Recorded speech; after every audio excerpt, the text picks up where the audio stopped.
Ciao Vivians! Stavo raccogliendo immagini per un post di Instagram sul video precedente, quello delle ragazze arrestate per topless negli anni 70, quando scopro che nel 1892 una principessa e una contessa hanno combattuto un duello. E già questo è insolito, ma addirittura in topless.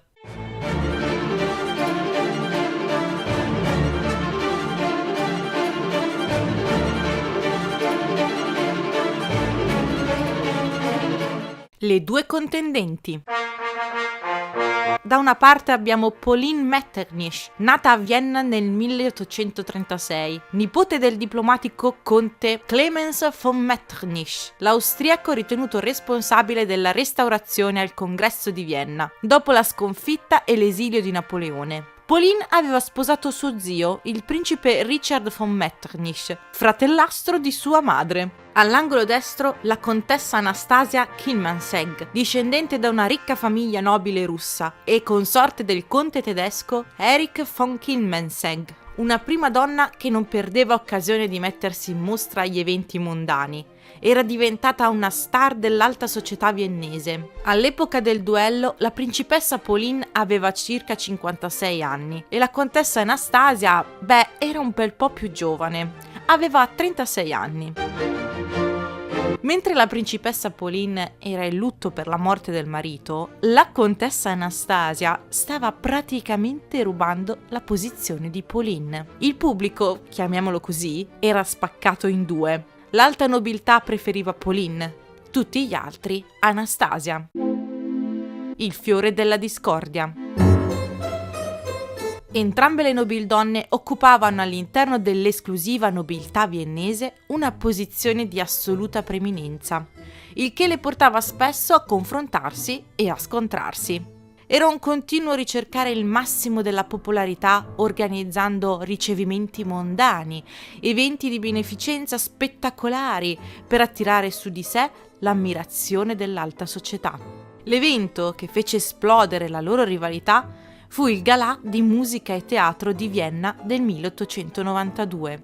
Pauline era presidente onorario dell'evento e Anastasia il presidente del comitato organizzativo. Durante l'allestimento, la principessa non perdeva occasione nel criticare l'operato della contessa. Al momento della scelta dei fiori per decorare i saloni, ancora una volta non erano d'accordo.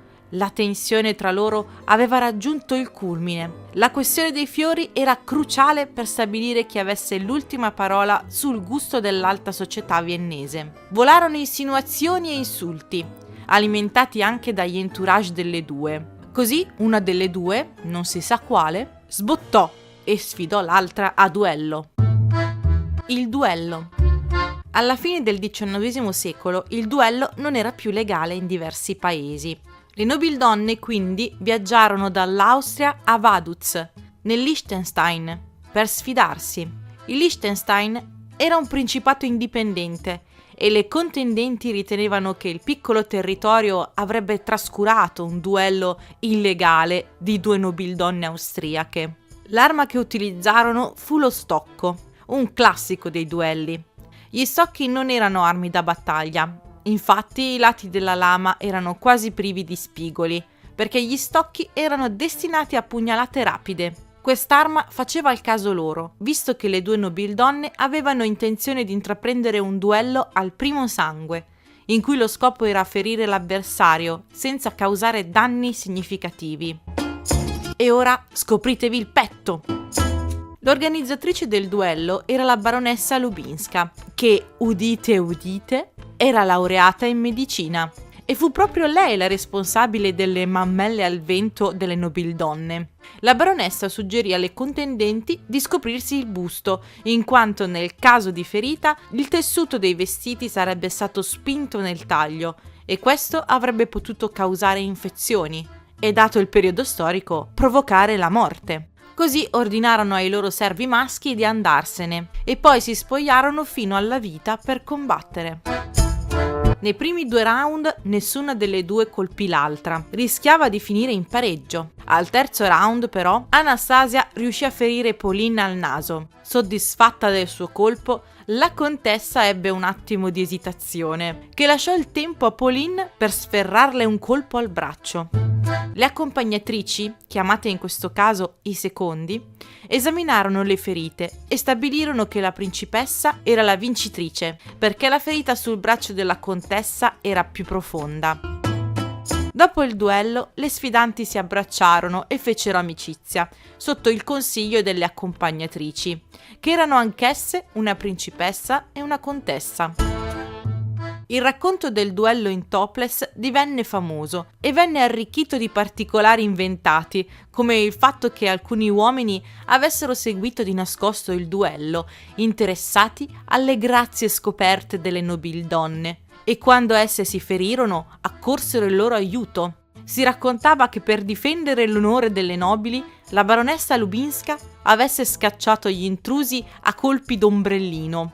Una scenetta comica, anche se poco credibile. Quello che è sicuro è che la principessa Pauline fu la vincitrice e scelse gli ambiti fiori per il galà. Il duello entrò di fatto nella storia, ispirando pittori e fotografi, così come la fantasia popolare. Il primo duello emancipato. Il duello era sempre stato legato all'onore e la responsabilità dell'onore era più che altro degli uomini. A volte gli uomini combattevano duelli per l'onore delle donne, se una sorella o una moglie veniva disonorata, ma anche questo era strettamente legato all'autorità maschile. Nonostante ciò, il duello della principessa Pauline non fu il primo combattimento tra donne. A partire dall'epoca rinascimentale, le nobildonne iniziarono a voler difendere la propria posizione da sole, impugnando la spada. Erano comunque eventi meno comuni dei duelli maschili.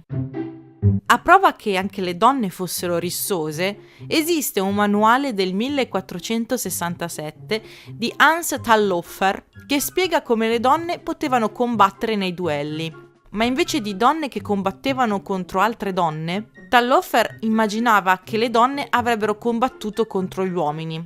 Per dare pari possibilità ai due sfidanti, l'uomo avrebbe dovuto stare in piedi all'interno di una buca fino alla vita. Se la donna fosse riuscita a trascinare l'uomo fuori dal buco, veniva considerata vittoriosa. Ma fu con l'inizio del XIX secolo che si verificò un'impennata dei duelli tra gentildonne. Il crescente spirito femminista spinse sempre di più le nuove donne a combattere per se stesse. Gisèle de Stock, scrittrice e scultrice francese vissuta nell'Ottocento, praticava la scherma e disse che se una donna assumeva un campione maschio invece di impugnare la spada a lei stessa, commetteva un atto di inferiorità. Così le donne si sfidavano a singolar tensione molto più frequentemente di prima. I motivi erano i più disparati, spesso erano futili e non avevano niente a che fare con la dottrina dell'onore. I duelli femminili raramente finivano in tragedia. Quasi sempre il duello terminava al primo sangue. Il duello della principessa Pauline fu qualcosa di nuovo e scioccante, perché era completamente al femminile. Non solo le duellanti erano donne, ma anche i loro secondi e il medico a disposizione per curare le ferite. Per questo fu chiamato il primo duello emancipato e dimostrava che le donne non avevano bisogno di uomini per combattere le loro battaglie, né avevano bisogno di secondi maschi. Il combattimento poi si era tenuto secondo le regole del codice duello, dimostrando così che le donne potevano fare tutto ciò che facevano gli uomini, senza cambiare nessuna delle regole del duello. Quanto era avvenuto segnalava una nuova terrificante realtà agli uomini del vecchio ordine, che temevano che le donne potessero prendere il controllo. Il medico donna. Le dottoresse erano ancora molto rare negli anni 90 dell'Ottocento. La baronessa Lubinska, la donna che supervisionò il duello, non era solo in anticipo sui tempi, perché si era laureata in medicina, ma è stata anche una delle prime sostenitrici della teoria dei germi.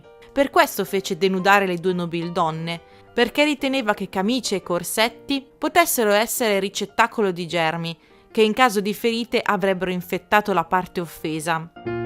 La baronessa fu tra le prime donne laureate. Prima di lei, nel XVIII secolo, alle donne non era consentito di entrare in università, ma qualcuna trovava il modo per farlo lo stesso, sotto mentite spoglie, come Margaret Ann Bulkley, un chirurgo dell'esercito britannico che praticò medicina per oltre 40 anni, sotto il nome di James Berry. Fu solo dopo la Prima Guerra Mondiale, quando la carenza di medici divenne particolarmente pericolosa, che la maggior parte delle scuole di medicina iniziò ad ammettere le donne. La fine dei duelli. Il duello in topless è stato uno degli ultimi grandi duelli della storia. La fine dell'era dei duelli è stata in parte una risposta alle sanguinose guerre del XIX e dell'inizio del XX secolo, quando le nuove tecnologie sul campo di battaglia, come le mitragliatrici e le armi chimiche, distrussero intere generazioni di giovani.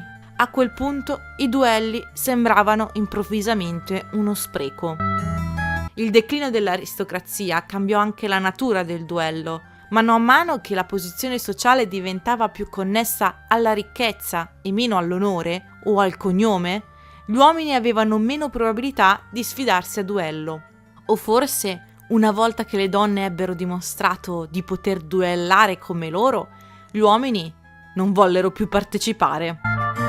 Una cosa è certa, che il duello in topless o il petticoat duel, duello in sottoveste, tracciò una nuova voga iconografica che ebbe un successo incredibile. Vennero create cartoline riproducenti procaci fanciulle che mezze nude e armate di spadino simulavano scene di duello, assumendo pose tecnicamente improponibili, ma che avevano uno scopo, diciamo, estetico.